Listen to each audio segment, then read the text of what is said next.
So today I'm gonna talk about nephron. Think of the kidney like a water filter of your body. Inside each kidney, there are tiny units called nephrons. A nephron is like a very small but very efficient filter. Its job is to clean the blood. Each nephron has two main parts, the glomerulus and the tubule. The glomerulus is like a sieve, filtering out the waste and extra water from the blood. The tubule, then like a recycling center, reabsorbing the things your body still needs, like nutrients and some water, and sending the waste out as urine. As a simple term, a nephron cleans the body, cleans the blood, reuse the good stuff, and dispose of the waste.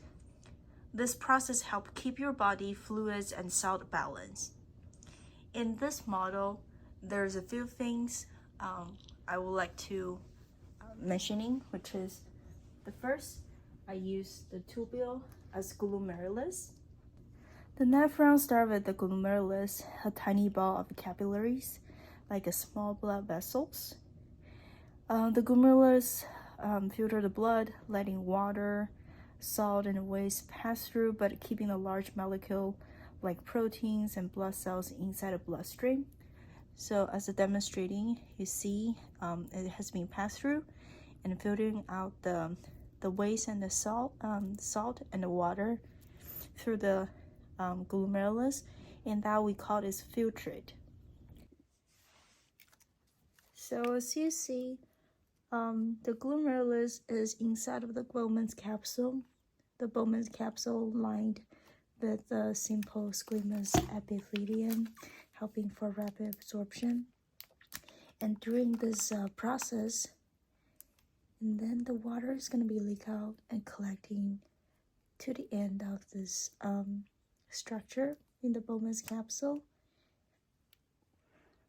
So the afferent arterioles put in the blood and into the tubule for glomerulus, and the efferent arterioles will go back to the bloodstream like this, go back to the capillary bed and back to the bloodstream. So when the blood vessel go through the Bowman's capsules, inside of it, and we're gonna see the glomerulus inside of a Bowman's capsule, and it's filtering out the filtrate to the proximal convoluted tubule and go through the descending limb of Henle, and then ascending limb of lobe of Henle from here to here, and distal convoluted tubule for the fine tuning. And the rest of rectum is going to be covering the lobe of Henle, this entire section, helping for reabsorption of the water. And then at the end of the fine tuning is going to be going to the collecting duct. Right here, from this point is going to be the urine. So the difference between the cortical nephron and the juxtamedullary nephron is more like a location and the number and some of the function. Cortical nephron is more, I would say, more on the numbers, about 15% more than the juxtamedullary nephron, and also the juxtamedullary nephron is close to the edge between the renal cortex and renal medulla, which is at the border of that. In the lobe of Henle, we did mention earlier that the cortical nephron has a shorter lobe of Henle. The juxtamedullary nephron has a longer lobe of Henle, just because the function for the juxtamedullary nephron is in the concentration of the filtrate or urine, and that is produce a highly concentrated urine, if I correct myself. And then that is gonna be the efferent side is gonna be goes to the vasa recta, to back to the capillary bed, the vasa recta.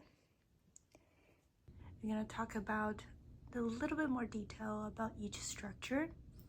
The first is gonna be the Bowman's capsule. If you see, it's like a round capsule shape. And for the Bowman's capsule, we have simple squamous epithelium lining inside, which is helping for rapid absorption, has a bigger the surface area. Also, inside that is a glomerulus, which is we mentioned earlier. It helping to filter out like a sieve, to leaking out the water, the waste, the ions, amino acid, but leave the large molecules like protein and the blood cell remain in this bloodstream or blood vessel.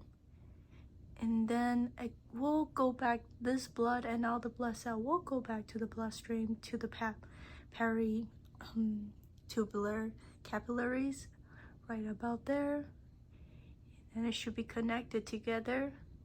And then the filter will be leaking through the proximal convoluted tubule from the Bowman's capsule right here. The Bowman's capsule is the first the way of creation of the filtrate. So the filtrate is kind of diluted, and from the proximal tubule, more likely it's going to be happening reabsorption of nutrients, maybe some salt and water back into the blood, and then goes into the loop of Henle, which is two-part, starting with the descending loop of Henle, and the ascending loop of Henle is more helping for concentrate the filtrate by absorbing the most amount of the water and the salt in these two parts. And then we're gonna go into the distal convoluted tubule, which is far from the Bowman's capsule. That is more like a last part before we go into the collecting duct right here.